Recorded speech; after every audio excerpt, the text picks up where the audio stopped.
Él cambió mi vida. Jesucristo vive. El hecho de que yo estoy vivo y esté haciendo las cosas que hago, es una evidencia de que Jesús resucitó de entre los muertos. Santo Tomás de Aquino escribió: hay dentro de cada alma una sed de felicidad y significado. En mis años de adolescencia yo quería ser feliz. No hay nada errático en eso. Quería ser una de las personas más felices del mundo. También deseaba tener una vida llena de propósito. Quería respuestas para las preguntas: ¿quién soy? ¿Por qué estoy aquí? ¿Hacia dónde voy? Aún más que eso, quería ser libre. Quería ser uno de los hombres más libres en todo el mundo. La libertad no significa para mí salir y hacer lo que me venga en gana. Cualquiera puede hacer eso, y mucha gente lo está haciendo. La libertad es la capacidad de hacer lo que uno sabe que debe hacer. La mayoría de las personas saben lo que deben hacer, pero no tienen el poder para hacerlo. Están esclavizados. Así que empecé a buscar respuestas. Tal parece que casi todos practican alguna clase de religión, de modo que imitando esta actitud, me marché a una iglesia. Sin embargo, pensé que había encontrado la iglesia equivocada. Algunos de ustedes saben de qué estoy hablando. Me sentí por dentro peor de lo que me sentía por fuera. Iba a la iglesia por la mañana, por la tarde y por la noche. Siempre soy muy práctico, y cuando algo no funciona lo abandono. Así que abandoné la religión. Lo único que gané de la religión fue que una vez deposité en la ofrenda 25 centavos y tomé 35 de vuelta para un batido de leche. Eso es más o menos lo que muchas personas logran de la religión. Comencé a preguntar si el prestigio sería la respuesta. Ser un líder, aceptar alguna causa, entregarme a ella, y ser conocido, pudiera darme la felicidad que buscaba. En la primera universidad a la que asistí, los líderes estudiantiles controlaban el dinero y disponían de él. Así que me eligieron como candidato para presidente del primer año y fui elegido. Fue fantástico ser bien conocido por todos en la universidad. Todos me decían: hola, Josh. Tomaba decisiones, gastaba el dinero de la universidad y el dinero de los estudiantes, para conseguir los conferenciantes que yo quería. Eso fue grandioso, pero el entusiasmo se esfumó, como todo lo que había probado anteriormente. Me levantaba el lunes por la mañana, casi siempre con dolor de cabeza como consecuencia de las actividades de la noche anterior, y mi actitud era: bueno, aquí vienen otros 5 días. Yo solo existía de lunes a viernes. La felicidad giraba en torno a 3 noches de la semana: viernes, sábado y domingo. Entonces comenzaba de nuevo el círculo vicioso. Pero yo engañaba a todos en la universidad. Ellos pensaban que yo era el tipo más despreocupado de la escuela. Durante las campañas políticas usábamos la expresión: la felicidad es Josh. Organicé más fiestas con el dinero de los estudiantes que ningún otro, pero nunca comprendieron que mi felicidad era como la de muchas otras personas.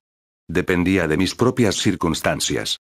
Cuando las cosas me salían bien, yo me sentía dichoso. Cuando me salían mal, entonces me sentía despreciable. Yo era como un barco en el océano, movido de un lado para otro por las olas de las circunstancias. Hay un término bíblico que describe ese tipo de vida: el infierno. Sin embargo, no pude hallar a ninguna persona que viviera de otro modo, ni pude encontrar a nadie que pudiera decirme cómo vivir de un modo distinto, o darme la fortaleza que necesitaba para ello. Todos me decían lo que yo debía hacer, pero ninguno podía darme el poder para hacerlo. Entonces empecé a sentirme frustrado. Sospecho que son muy pocas las personas que hay en las universidades y colegios de este país, que sean más sinceras en su búsqueda por encontrar significado, verdad y propósito para la vida de lo que fui yo. Todavía no había hallado lo que buscaba, pero en primera instancia no lo comprendí. En la universidad y sus alrededores, noté que había un pequeño grupo de personas, 8 estudiantes y 2 miembros de la facultad. Noté que había algo diferente en sus vidas. Parecían saber por qué creían lo que creían. A mí me gusta estar cerca de esa clase de gente. No me importa si ellos están o no de acuerdo conmigo. Algunos de mis amigos más íntimos se oponen a algunas cosas de las que yo creo, pero admiro a los hombres y a las mujeres que tienen convicción. No son muchos los que encuentro, pero los admiro cuando los hallo. Por eso es que algunas veces me siento mucho más cómodo con algunos líderes radicales, que con muchos creyentes. Algunos creyentes que conozco son tan sosos que me pregunto si 50% de ellos están disfrazados de cristianos. Sin embargo, las personas de aquel pequeño grupo parecían saber a dónde iban, aunque esto es muy raro entre estudiantes universitarios. Estas personas a las cuales comencé a observar, no solo hablaban acerca del amor, sino que participaban activamente. Parecían estar por encima de las circunstancias de la vida universitaria. Esto hacía parecer que todos los demás estaban bajo una pila de dificultades. Una cosa importante que noté fue que parecían tener felicidad, una condición de ser que no dependía de las circunstancias. Parecían poseer una fuente interna y constante de gozo. Ellos eran tan felices que me intrigaban. Tenían algo que yo no tenía. Como ocurre con la mayoría de los estudiantes, cuando alguien tenía algo que yo no tenía, yo lo quería. Esa es la razón por la cual les ponen cadenas y candados a las bicicletas de los estudiantes en las universidades. Si la educación fuera realmente la respuesta, la universidad probablemente sería la sociedad más justa, moral y pacífica que existiera. Pero no lo es. Así que decidí hacerme amigo de esta gente que me intrigaba. 2 semanas después de esa decisión, estábamos sentados alrededor de una mesa en el centro estudiantil. 6 estudiantes y 2 miembros de la facultad. La conversación comenzó sobre el tema de Dios. Si usted es una persona insegura y la conversación se centra en Dios, usted tiende a poner gran resistencia. Toda universidad o comunidad tiene un hablador, un fulano que dice, uff. El cristianismo, ja. Ja. Eso es para los tímidos, no es nada intelectual. Generalmente, mientras más grandilocuente sea el hablador, mayor es el vacío que siente. Había algo que me molestaba, de modo que finalmente busqué a una de las estudiantes, una mujer muy bella. Yo solía pensar que todas las cristianas eran feas. Me recosté en la silla, porque no quería que los demás pensaran que yo estaba interesado, y le dije: dime, ¿qué cambió sus vidas? ¿Por qué la vida de ustedes es tan diferente de las de los demás estudiantes, de los otros líderes estudiantiles de la universidad y de los profesores? ¿Por qué? Esa joven debió tener una enorme convicción. Me vio directamente a los ojos, sin sonreír, y dijo 2 palabras que nunca pensé que oiría como parte de una solución en la universidad. Ella dijo: Cristo Jesús. Ah. Por Dios, le dije, no me vengas con esa basura.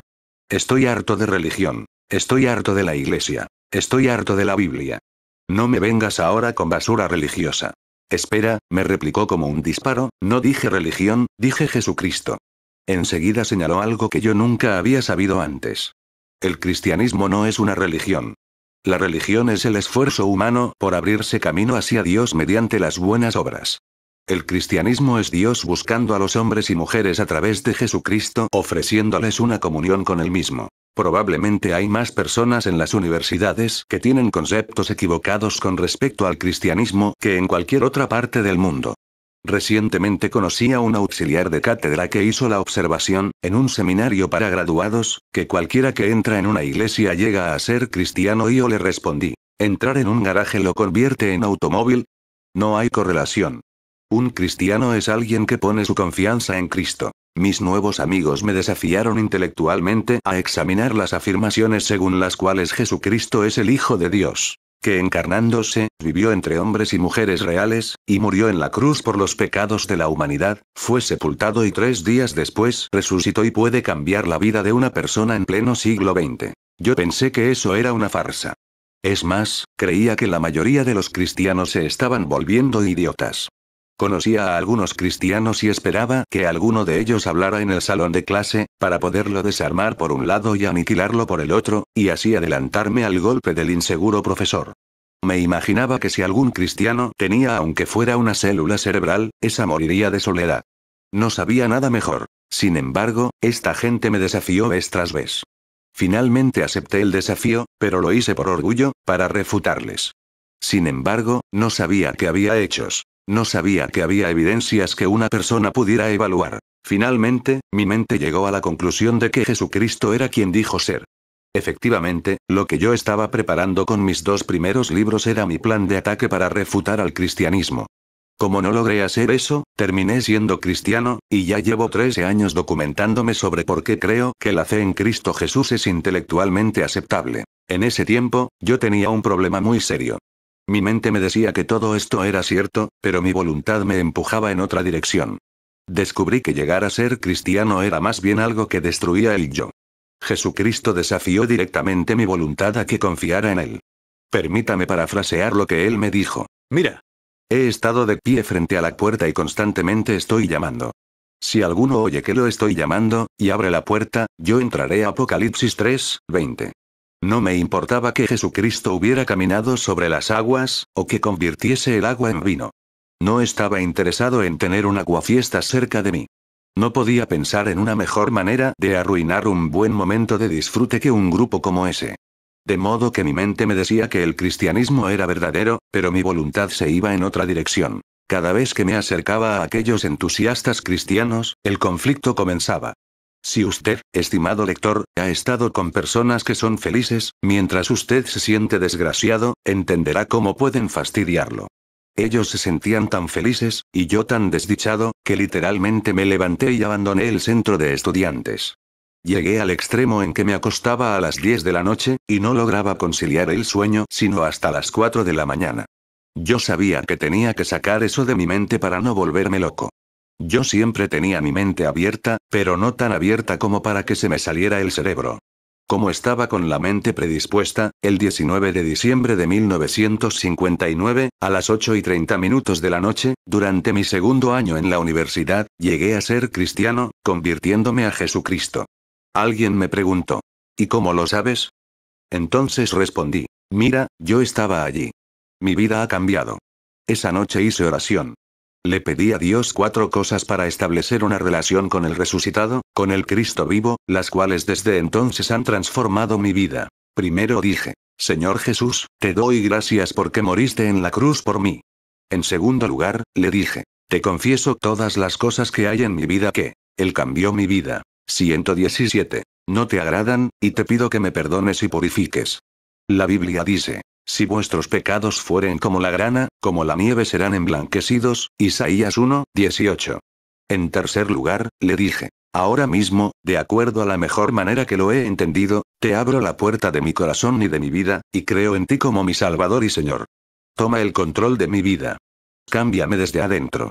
Hazme ser la clase de persona que era tu intención cuando me creaste. Y lo último que dije en mi oración fue: gracias porque has entrado en mi vida, por medio de la fe. Esa era una fe no basada en la ignorancia, sino en las evidencias y en los hechos de la historia y la palabra de Dios. Estoy seguro de que usted ha oído a varias personas religiosas que hablan acerca del rayo de luz durante su conversión. Bueno, a mí, después de orar, no me ocurrió nada. Nada en absoluto. Y todavía no me han brotado alas. En realidad, luego de hacer esa decisión me sentí peor. Literalmente sentí que iba a vomitar. Me sentí terriblemente abatido. ¡Oh, no! ¿Dónde te has metido ahora? Me preguntaba. Realmente sentí como que iba a perder la razón, y estoy seguro de que algunas personas piensan que lo hice. Puedo decirle una cosa. En un período de 6 meses a 1 año y medio, descubrí que no había perdido la razón. Mi vida había sido transformada. Me hallaba en un debate con el jefe del departamento de historia en una universidad del Medio Oeste norteamericano, y le dije que mi vida había sido cambiada, y me interrumpió diciendo: McDowell, ¿estás tratando de decirme que Dios realmente cambió tu vida en pleno siglo XX? ¿Cuáles áreas de tu vida? Luego de explicarle por espacio de 45 minutos me dijo: está bien, es suficiente. Una J8. Una de las áreas de las que le hablé fue acerca de mi ansiedad. Siempre tenía que estar ocupado. Siempre tenía que estar en la casa de mi novia, o en algún otro lugar participando de una sesión de planificación. Caminaba por toda la universidad, y mi mente era como un torbellino de conflictos que rebotaba contra las paredes. Me sentaba, trataba de estudiar o meditar, y no podía. Sin embargo, unos pocos meses después que hice la decisión de recibir a Cristo, cierta paz mental se desarrolló. No se me malentienda. No estoy hablando de ausencia de conflictos. Lo que encontré en esta relación con Jesús no fue tanto la ausencia del conflicto, sino la capacidad para enfrentarlos. No cambiaría eso por nada de este mundo. Otra de las áreas que empezó a cambiar fue mi mal carácter. Solía perder los estribos por el solo hecho de que alguno me mirara mal. Todavía tengo las cicatrices de una riña en la cual casi maté a un hombre durante mi primer año en la universidad. Mi mal genio era una parte tan vital de mí que yo no trataba conscientemente de cambiarlo. Llegué al extremo de perder mi compostura solo para descubrir que ya no había enojo en mí. Solo una vez en 14 años perdí los estribos. Y esta vez lo compensé con unos 6 años de dominio propio. Hay otra área de la cual no me siento orgulloso. Sin embargo, lo menciono, por la sencilla razón de que muchas personas necesitan ese cambio en sus vidas, y yo hallé la fuente de cambio. Una comunión viva con el Cristo resucitado y viviente. Esa área es el odio. Yo sentía mucho odio. No era algo que se manifestaba externamente, pero había una forma de fastidio interno en mi vida. Me sentía disgustado con la gente, con las cosas, con los asuntos. Como muchas otras personas, me sentía inseguro. Cada vez que conocía a alguien que fuera diferente de mí, esa persona se convertía en una amenaza para mí. Además, había un hombre a quien yo odiaba más que a cualquier otra persona en el mundo. Mi padre. Odiaba su terquedad. Para mí, él era el alcohólico del pueblo. Si usted es de una población pequeña, y uno de sus padres es alcohólico, sabe de qué le estoy hablando. Todos conocen la vida de los demás. Mis amigos llegaban a la escuela y hacían chistes diciendo que mi padre se hallaba en el centro del pueblo. Ellos no pensaban que eso me disgustaba y yo me comportaba como otras personas. Me reía por fuera, pero permítame decirle que lloraba por dentro. Yo salía al establo y veía a mi madre golpeada tan salvajemente que no podía levantarse, tirada en el estiércol detrás de las vacas. Cuando los amigos llegaban a visitarnos, yo sacaba a mi padre, lo ataba en el establo y estacionaba el carro cerca del granero. Les decíamos a los amigos que él había tenido que ir a alguna parte. No creo que alguien hubiera podido odiar más a cualquiera de lo que yo odié a mi padre. Después que tomé la decisión de recibir a Cristo, tal vez como 5 meses después, el amor de Dios por medio de Cristo entró en mi vida, y fue tan poderoso que sacó de allí el odio. Fui entonces capaz de mirar directamente a mi padre y decirle: «Papá, te amo». Se lo dije con toda sinceridad. Después de algunas de las cosas que yo había hecho, esto lo conmovió. Cuando empecé a estudiar en una universidad privada, tuve un serio accidente de tránsito. Fui llevado a la casa con un aparato de tracción en el cuello. Nunca olvidaré el momento en que mi padre entró en mi habitación. Me preguntó: «Hijo, ¿cómo puedes tú amar a un padre como yo?». Y le dije: «Hace 6 meses yo te despreciaba». Entonces le compartí mis conclusiones acerca de Jesús. «Papá, yo permití que Cristo entrara en mi vida. No puedo explicártelo completamente, pero como resultado de esa comunión he encontrado la capacidad para amarte y aceptarte, y no solo a ti, sino a otras personas tal como son». Unos 45 minutos después, se produjo una de las más grandes emociones de mi vida. Una persona de mi propia familia, mi padre, que me conocía tan bien que yo no podía aparentar nada delante de él, me decía: «Hijo, si Dios puede hacer en mi vida lo que he visto que ha hecho en la tuya, entonces quiero darle la oportunidad». Allí mismo mi padre hizo oración junto conmigo y creyó en Cristo. Generalmente, los cambios ocurren a medida que pasan los días, semanas, meses y hasta años. Mi vida fue transformada en un tiempo de 6 meses a 1 año y medio. La vida de mi padre fue cambiada ahí, ante mis propios ojos. Eso fue como si alguien hubiera bajado y hubiera encendido la luz. Nunca antes, ni después, he visto un cambio tan rápido. Después de eso, mi padre probó whisky solamente una vez. Solo se lo acercó a los labios, y eso fue todo. He llegado a una conclusión. Una relación personal con Jesucristo cambia las vidas. Usted puede reírse del cristianismo, puede burlarse de él y ridiculizarlo. Sin embargo, la fe cristiana es eficaz. Transforma las vidas.